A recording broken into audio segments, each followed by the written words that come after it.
yoga medic. Today we're going to look at sun salutations. And now I wanted to do this as a sort of workshop, going through each individual step with modifications for each level, because sun salutations are something that come up in pretty much every vinyasa flow, and a lot of what we're going to be doing together is going to be hatha and vinyasa. And I think it's one of those sequences that quite often you're expected to understand or expected to be able to work your way through. And if you're a complete beginner, then that's quite unrealistic to expect you to know exactly what each posture is and how to do it correctly. So this isn't going to be a complete flow. This is not going to be sort of a true yoga class. This is going to be a workshop on Surya Namaskar A, which is Sun Salutations A. Now they're really lovely flows to start your practice with. They're nice to do in the morning to get you moving. They're a really good warm-up to do at the beginning of a flow. So you'll find quite a lot of my flows will involve it, and I suspect if you do other classes elsewhere, you'll also come across this. So we're going to start from the top. I'm not going to do much of a warm-up, so I say much of a warm-up, we're not going to do a warm-up, we're going to go straight into the sequence. So if you want to do this as more of a practice, then please feel free to take your own stretches. And we're going to start at the top of our mat. It's quite a good idea if you have some blocks handy. So I'm using my trusty cork blocks, but whatever you've got to hand. If you haven't looked at the introductory video that I've done, which talks about the equipment that I use and alternatives that you probably can find around your house, then feel free to go back and check that one out. So the first position is Tadasana, which is mountain pose. It looks really simple because you're just standing still, and in essence it is really simple, but it's more than just sort of hanging around and standing. So what I like to do for my Tadasana is lift up each one of my toes and really try and plant them into the mat. Gives you a really nice firm base and makes you feel strong like a mountain. The pose, we start with our feet together, so you can either have your big toes to touch with your heels slightly apart, or your feet completely together.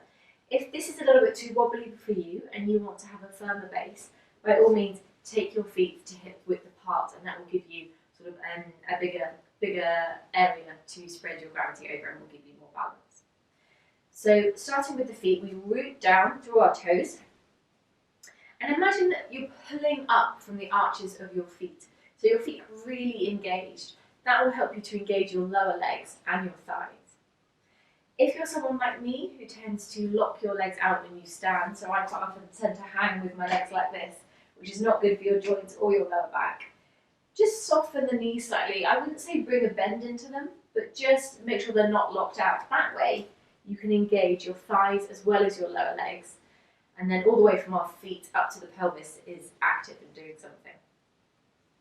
Coming in to look at the arms, so we have our palms facing forwards. You can bring your thumb and index finger into a mudra if you'd like to, but that is not essential, so you can just have your hands facing forwards. Make sure the shoulders are relaxed down from the ears. Imagine the shoulder blades are sort of melting down your back, so you've got that nice sort of erect posture. One of the other things to think about is, imagine you have a string coming from the top of your head, pulling you upwards and lengthening your whole spine. That can really help you to feel like you're standing tall like a mountain. And the last bit to think about in this pose, so I told you there was a lot to talk about even though it's just standing, is we quite often tend to lead with our chins coming forwards or rounding our shoulders, coming from most of the activities we do in our day-to-day life on computers or reading, anything like that. So as I said, shoulders down, melting those shoulder blades away, and just try and bring that chin backwards a little. That can really help you feel that length in the back of your neck. Whilst you're standing in your Tadasana, try not to flare your ribs out. So imagine I'm coming around with my fingers and I'm just tucking your ribs in there. That will help you engage your abdominal muscles as well. So there's a lot to think about for such a simple looking pose, but that should help you to feel strong like a mountain. Sun Salutation A starts and ends with mountain pose. So this is always your check-in point where you can kind of regroup. So from our Tadasana, we then bring our arms up to the ceiling. Bringing hands through the heart center, we dive. So here we're hinging forwards from the hips. And we dive into a forward fold. Now everyone's forward fold is going to look very different. This is my forward fold whilst I'm chatting. Yours might have a big bend in the knees, and that's absolutely perfect. That's completely fine. I've got quite long hamstrings, and you may not sort of have that length there. Good use of the bricks here. You can bring your hands to your bricks, which enables you to be a little bit higher in the posture and enables you not to sort of pull so much on the hamstrings there. You might have your hands on the bricks with a bend in your knees, absolutely fine. You might find it more comfortable to have the hands on the shins or on the thighs. So find your position wherever that feels good for you. I would advocate not putting your hands onto your knee joint, because if you find yourself pushing onto your joint, you're going to be exerting pressure there where you don't want it. So whatever your forward fold posture looks like is absolutely perfect for you. So from our forward fold, on an inhale, we then find lift. What I mean by that is we come up to a flat back position. So you need to try and imagine that your back is as flat as a table here. Now again, hands can be on the shins, on the thighs. Sometimes it's quite nice, or what I tend to do sometimes is just come up to fingertips, and you don't come up to the full flat back. You still got that leg coming through the crown there. On an exhale, we're going to plant our hands on the floor. And now this is, you can bend your legs as much as you need to for this, and we step back into high plank. Now, if you're a complete beginner, high plank may be quite a challenging pose for you, and it's a challenging pose for anybody. Our modification here is to drop down onto our knees. This enables us to take some of the weight off of our arms. So I'm going to talk through this pose with the knees dropped, and then we can apply it to high plank as well. So like we did in Tadasana, in our mountain pose, we want to engage every single finger into the mat. Push down through the mat, and you can sort of feel your arms lengthen, your shoulders lengthen. What we don't want to see is this kind of collapsing here, belly drops down, bum sticks up, and our shoulders sag. You really want to push away and engage. Again, try not to lock out your joints, so just bring a little softness to the elbows. So we're pushing here. One of the most important things, I think, in this pose with knees dropped or in high plank is engaging the belly button. And what I mean by that is if you imagine you're pulling your belly button in towards your spine, engaging those belly muscles will help protect your lower back. So we're here, we've got our belly pulled in, we're pushing through our arms. So this is our high plank. If you're going to do the full, I say the full pose, I don't like using that term really, but if you're going to come up into high plank, make sure that you're really engaging through your legs, your thighs are being worked, your heels are pushing towards the back wall, and the crown of your head is reaching forward. So the only difference here really is knees down or knees up. Now the next step is what's known as Chaturanga Dandasana, which is a movement that doesn't really have another name, at least I can't really find one, and brings us down onto our bellies for the next part of the flow. Now this is a posture that sometimes is taught as knees, chest, chin to the ground. So you go from your plank, you drop your knees, you drop your chest, and then your chin, and you come onto your belly. Now that's fine, and if that's how you practice, feel free to carry on doing that. The way that I've been taught, and this is one of the safest ways to do it because it protects your rotator cuff, which is one of the most common parts of the body to be injured by doing yoga. Yes, you do get injuries in yoga, for those people that just aren't that funny. So we push through the mat, and the idea here is instead of lowering down to the ground like this, which puts a lot of strain on the front of our shoulders, it's to imagine actually that your nose is coming forward, and it's going to be coming in front of you rather than down beneath you. If you look at my arms here, I'm going to do this one on my knees to show you the position here on my arms. This part of your arm between your wrist and your elbow should stay at this angle. And we hinge forwards from the elbow. So if you just watch me here, I'm going to be pushing down, coming forwards with our nose, and bending from the elbows to a 90-degree position. So all the movement comes from here, and we're going right forwards over our nose. I'll show you that movement again. So we grip down, we push through the mat so we've got that nice support in our upper back, belly button is pulled in.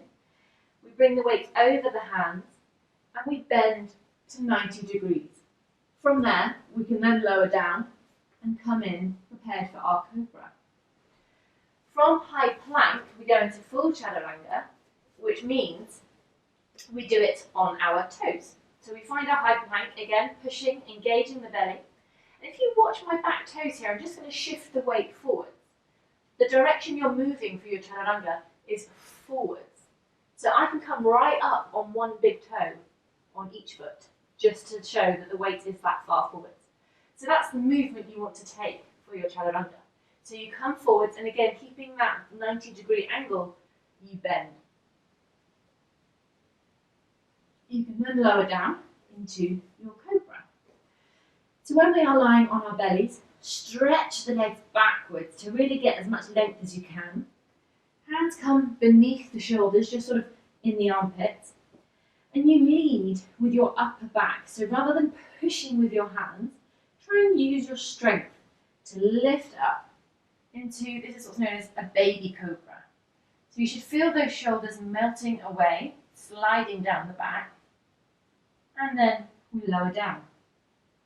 As you start to get warmer and we start to do more of these sequences, you'll then find that when you come up to your cobra, you engage your muscles, and you can then use a little bit of your arm strength to get a deeper back bend if you would like. And we lower down.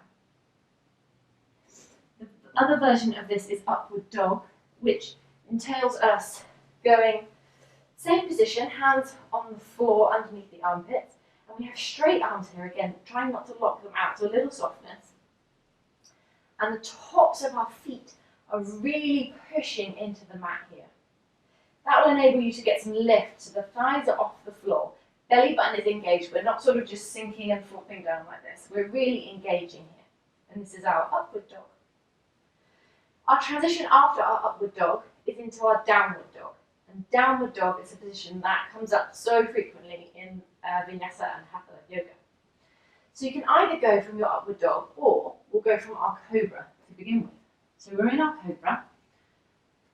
We exhale, come down to the mat, and there's a multitude of different ways of getting into your downward dog, and it's really whichever one feels best for you and suits you in this particular flow.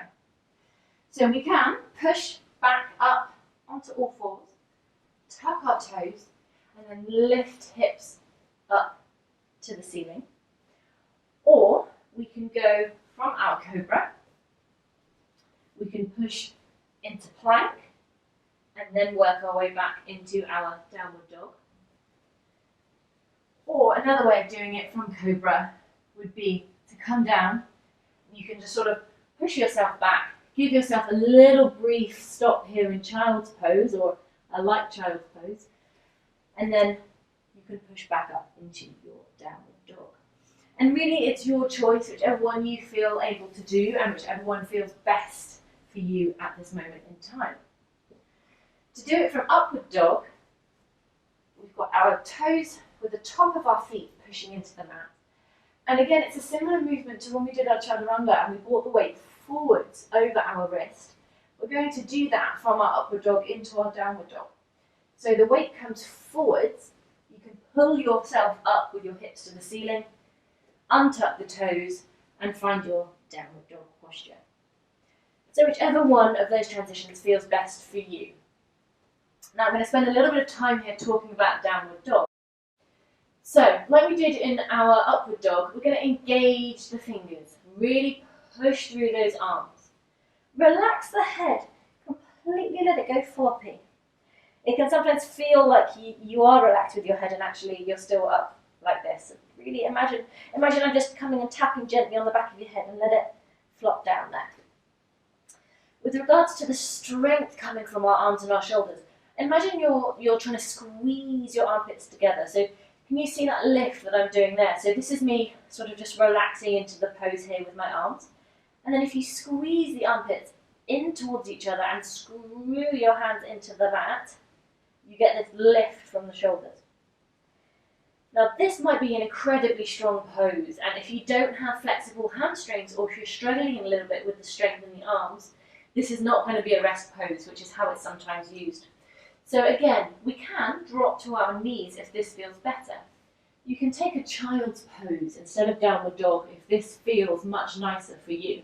This is definitely more of a rest pose.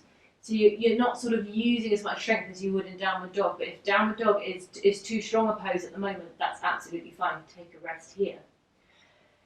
We can go using the arms, as we just went through here, and you can lower onto the knees. So here you're still engaging in the hands, you're engaging the shoulders, pulling the armpits together, and you're still using that same position. This is what I would advise if downward dog is a bit too strong for you, because you're still using that strength in your arms. Now covering the legs, your legs can have as deep a bend in them as they need. You do not need to get your heels on the floor. Your heels can be raised, your knees can be bent, and everybody's body looks different in downward dog. So you can take your stance also where you need it. If you've got a little bit of length and flexibility in the hamstrings, you might find a shorter downward dog feels good for you. Or you can take a wider downward dog.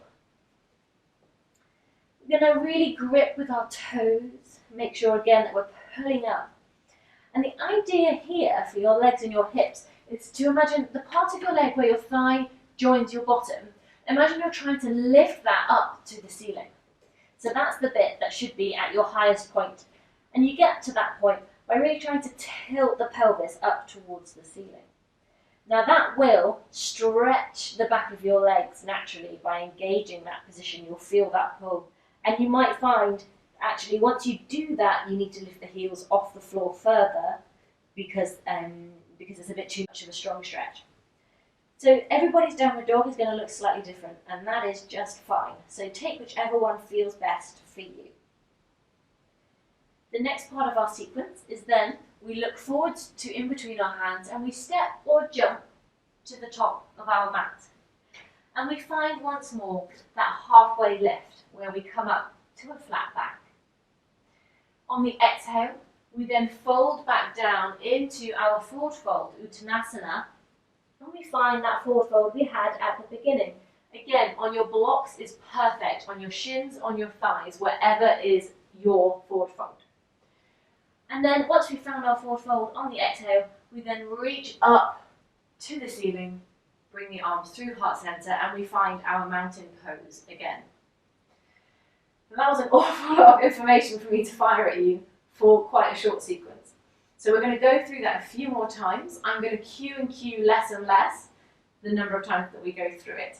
So I will talk you through, and you take whichever version of Sun Salutation A you need to take for you. This is your practice. It does not matter what I'm doing. It doesn't matter when you're in a group class, when we're allowed out again.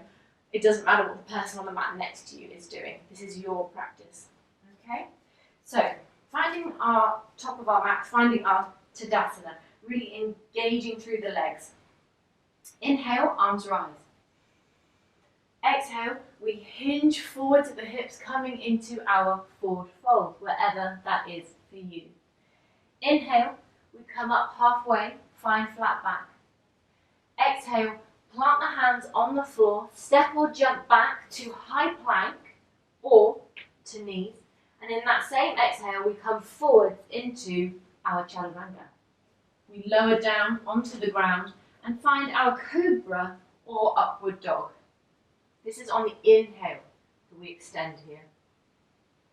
Exhale, we lower down and we make our way back down into that Downward Dog, whatever version that looks like for you. We take a breath here in Downward Dog.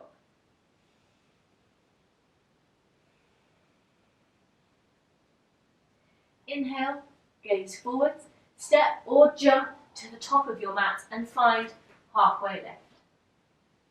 Exhale, we fold. Inhale, arms sweep up to the ceiling and come through heart center. And again. So from here, we're going to go arms reaching up. Exhale, we fold. Inhale, find half lift. Exhale, hands to the floor, step or jump back into your high plank or knees, Chaturanga. Inhale, Upward Dog or Cobra. Breathe. Exhale, downward dog. Take a breath here in your downward dog.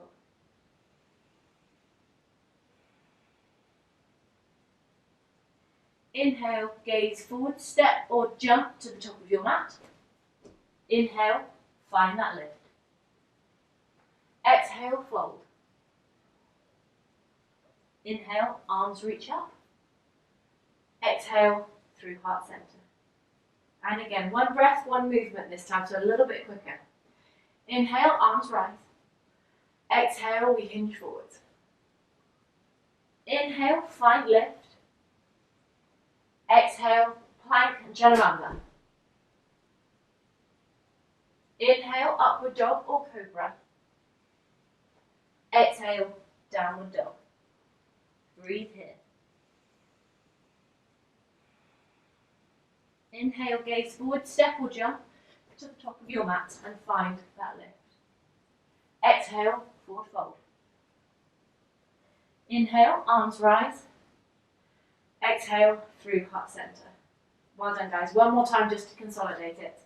Inhale, arms rise. Exhale, we fold.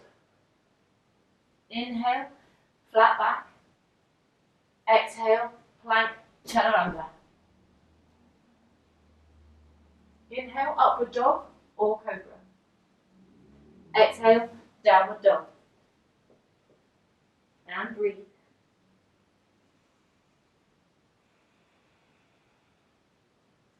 Inhale, gaze forward, step or jump to the top of your mat, find lift.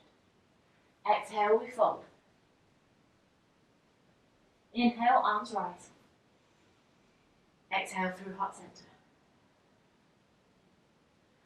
Well done, everybody. So that was our Sun Salutation A. Gone through it a few times. Feel free to go back through this video, look at the breakdown of each posture. If you're still not sure or you're not feeling comfortable with it, find your flow. Then when we come back shortly to do our first beginner flow together, you'll feel comfortable with this warm-up. Have a lovely day, everybody. See you soon.